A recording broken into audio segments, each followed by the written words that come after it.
김영자가 다시 한 번 더 나옵니다. 집에서 들어갔다 다시 나옵니다.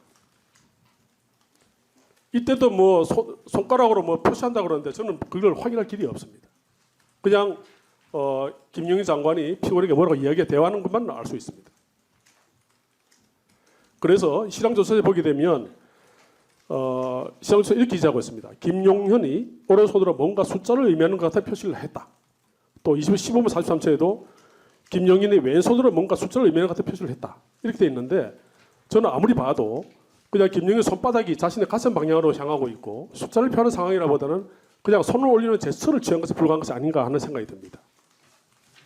그리고 이 무렵에는 대통령 집무실에서 피고인과 이상민 등 국무위원이 20시 10분에 사실상 쫓겨납니다. 밖에 나가라 그래가지고 쫓겨나오는 상황에서 그 직후입니다. 그래서 당시에는 뭐 국무회의 심의가 필요하다는 인식 자체가 피고인과 국민들에 거의 없었던 것 같고 다른 국무위원들 얘기를 더 들어봐야 된다는 그런 피고인이 한 상태입니다. 나중에 나오겠습니다만 피고인이 21시 29분 41초에 대통령 집무실에 들어가가지고 21시 35분 43초에 다시 집무실에서 나와가지고 대식견실로 돌아온 그 한 6분 동안에 피고인 윤석열 대통령에게 국무가 필요하다는 건의를 했고 윤석열이 이를 받아들이는 상황으로 보입니다. 물론 그 무렵부터 윤석열은 의사정신 확보를 위해 가지고 추가로 강의구 김정을 통해 가지고 국무위원들을 전화로 소집을 합니다.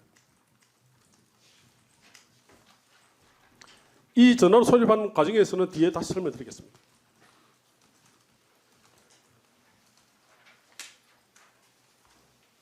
이 장면을 보시겠습니다. 이 장면을 보시면 이 조태열 외교부 장관이 지금 피고인 앞에 있는 피고인이 들고 나온 문건을 슬그머니 들고 와서 읽는 장면이 나옵니다. 보시죠.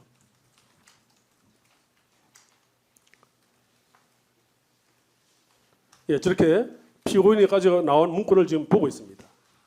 그런데 그 문건 자체가 여러 장으로 되어 있는 것 같습니다. 그래서 보면 지금 검찰에서도 문건 A를 아마 지칭하는 것 같은데 그 문건 A가 5장으로 된 것 같고 지금 저희가 예상하기로는 비상계엄 담화문이 아닌가 이렇게 생각하고 있습니다. 아마 검찰에서 그건 비상계엄 담화문이라고 생각하고 있는 것 같습니다.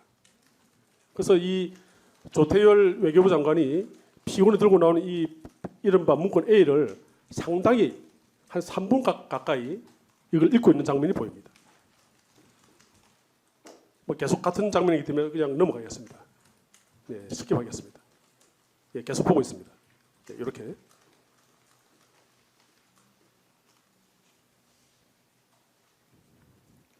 네. 문건 B를 읽지 않는 장면이라고 지금 되어 있는데 문건 B가 있는지 여부는 확신할 수는 없는데 하여간 검찰에서도 문건 B는 읽지 않았다 이렇게 지금 실황조사에 기재되어 있는 것 같습니다. 이걸 한번 보시겠습니다. 지금 계속 읽고 있는데 문건 A를 이렇게 넘겨가면서 읽습니다. 읽고 아마 이 밑에 있는 걸 문건 B라고 말씀하시는 것 같은데 이게 문건 B인지 아니면 조태열 장관이 원래 대통령 집무실에서 가져 나온 문건 C 다시 말하면 외교부 지시 문건인지는 확인할 길이 없습니다. 자, 실황조사서 증거기록 2103면 이렇게 기재되어 있습니다. 한덕수는 문건 AB를 줄이다가 말고 자리 그대로 뒀는데 조태열이 한덕수 자리에 있던 문건 AB를 자기 자리로 가져와서 읽는다 이렇게 되죠. 보신 것처럼 읽었습니다. 그런데 조태열 외교부 장관은 원심법정에서 이 문건을 읽을 기억이 없다 하면서 총리님이 여러 가지 걱정스러운 말씀을 하시던 것이 기억이 나고 또 외교부 장관이 도착하기 전에 경제 문제 이런 것 때문에 문제가 많다는 그런 반대 의견을 말씀하셨다라고 말씀하신 걸 기억한다 이렇게 진술을 했습니다. 또 이 문건 AB가 어떤 문건인지 확인하기 어렵습니다. 보시는 것처럼. 그래서 아까 말씀드린 문건 A는 A4용지 5장 정도 되는 것을 봐서는 비상계엄 담화문인 것으로 보이고 조경의 원심법정 진술에서 그렇게 진술하고 있습니다.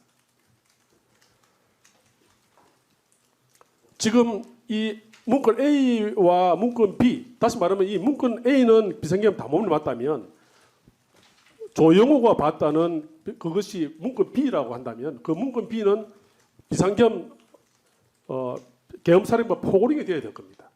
그런데 어디에 봐도 이것이 계엄살인법 포고링이 됐다거나 또는 검찰 주장하는 것처럼 윤석열 대통령이 집무실에서 총리인 피고인에게 어떤 특별한 지시문건 아까 말씀드린 어떤 외교부 장관에게 줬던 지시문건 또는 최성호 기재부 장관 지시문건 같은 지시문건을 피고인에 줬다는 아무런 자료가 없습니다. 이 B가 뭔지를 모르는 상황입니다. 제가 추측하기로는 비상계엄 선포문이 아닌가 추측하고 있습니다. 왜 그러냐면 지금 다른 기록에 보게 되면 박승재 당시 법무장관이 집무실에서 나와가지고 문구를 하나 들고 나오는데 그것이 비상계엄 선포문이라고 본인이 분명하게 진술하고 있습니다. 기록을 보시면 확인할 수 있습니다. 그래서 아마 집무실에서 비상계엄 선포문 한 장짜리 있는 그것을 들고 나온 걸 보게 되면 피고인도 비상계엄 담화문과 비상계엄 선포문을 가지고 나온 것이 아닌가라고 추측을 할 뿐입니다. 그러나 적어도 이 문건 B라는 것이 김영호 장관이 이것이 예컨대 전공의를 처단한다는 내용이 있었다면 당연히 그것은 계엄 사람과 포고링이 되어야 될 겁니다. 그러나 그것을 봤다는 사람은 아무도 없습니다. 지금 조태열 원심 법정 진술에 의하면 무슨 내용인지 기억을 못하고 있습니다. 지금 전혀 내용을 못하고 있는데 지금 왜 아까 한 3분 동안 조태열 장관이 읽고 있는 모습이 나오는데 지금 장표 29번에 보시면 이렇게 나옵니다. 머리가 복잡하게 있었기 때문에 보인다고 다 보고 읽는다 다 읽은 게 아니었던 그런 상황이었던 게 아닌가 그렇게 생각합니다. 사실은 조태열 장관 3분씩 읽었는데도 불구하고 그 내용이 뭔지를 하나도 기억을 못하고 있는 상황입니다. 그렇지만 적어도 조태열 장관은 이렇게 이야기를 하고 있습니다. 포옹을 어디서 본 것이냐? 그러니까 저는 포옹을 따로 읽어본 적이 없고 관련 기사도 눈여겨보지 않았습니다. 이렇게 얘기하고 있습니다. 만약에 이 포고링이 정말 김영호 통일부 장관처럼 그렇게 정보를 처단하는 아주 충격적인 내용이 있었다면 3분씩이나 본 사람이 그 내용 그조차도 기억 못한다는 것은 납득하기 어렵습니다. 그러나 적어도 김영호 장관 이외에는 계엄사나 포고령과 같은 그런 내용을 봤다는 아무런 국문이 없습니다. 21시 25분에 27분부터 윤석열 전 대통령이 대책에서 설명한 장면을 보여드리겠습니다.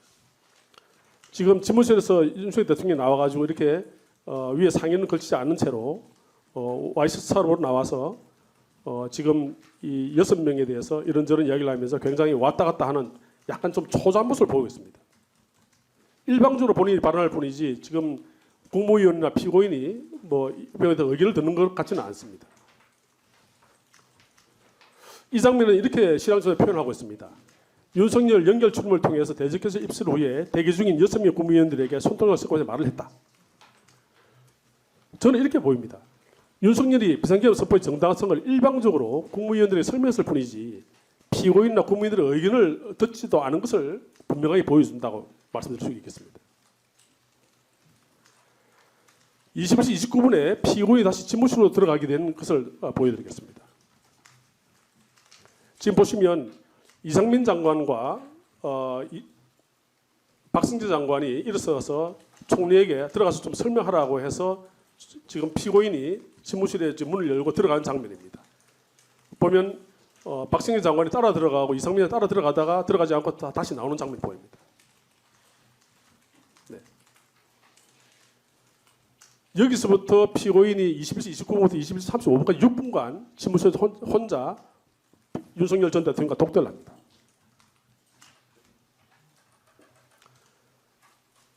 자, 실황서 써 기사는 이렇게 되어 있습니다. 한덕수 연결 출입을 통해 집무실 입실 이렇게 되어 있습니다.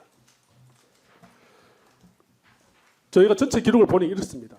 박승재 법무장관과 이상민 행정부 안전부 장관이 처음에 집무실에서는 못 느꼈는데 나와가지고 휴대폰을 보면서 비상계엄, 헌법 이런 걸 검색을 해보니까 아 이게 국무회의 심의를 거쳐야 되는구나를 그때서야 안 것 같습니다.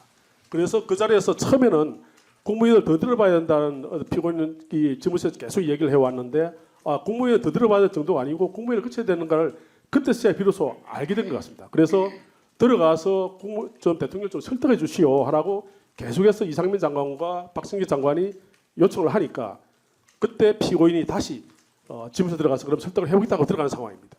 그래서 했지만은 그날 지금 그때가 21시 29분이니까 10시까지 한 30분밖에 안 나왔습니다.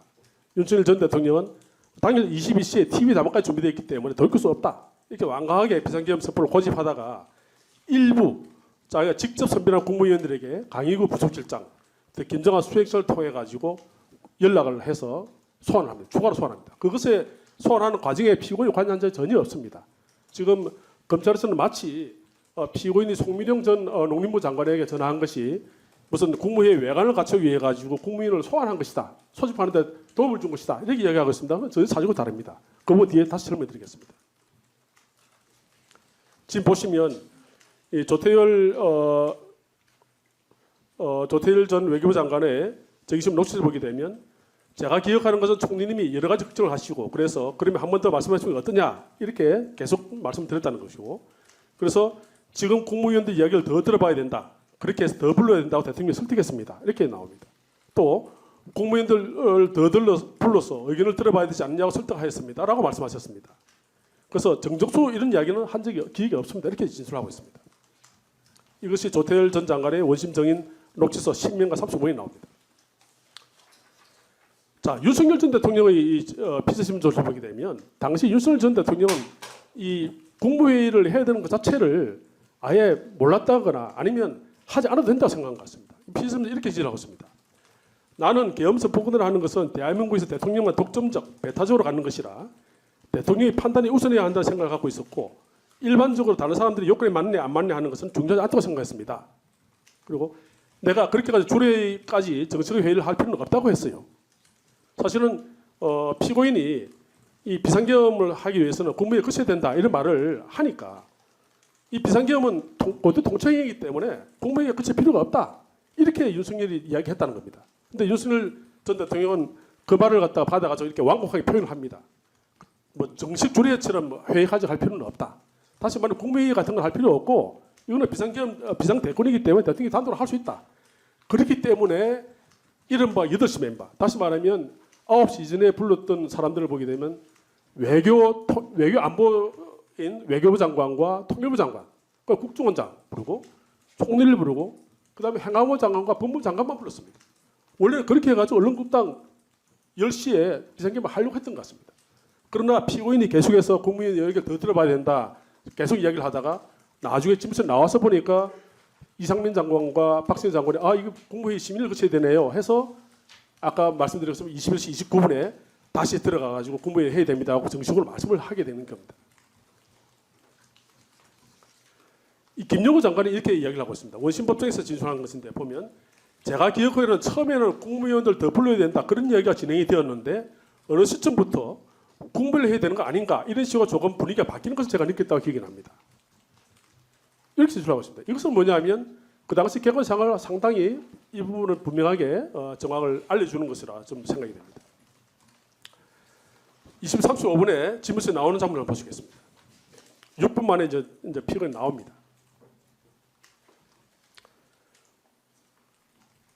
이상민 전 행정안전 장관은 지난 이 법정에서 진술을 할 때 이 무렵에 피고인이 나와서 국무회의를 하기로 했습니다라는 것을 설득했다고 하니까 이상민 장관은 굉장히 마음의 안도감을 느꼈다 이렇게 지금 증언한 바가 있습니다. 그래서 적어도 국무위원들을 불러서 많이 부르면 많이 반대하지 않겠느냐 설득할 수 있지 않겠냐라고 생각했던 그런 단계인 것 같습니다.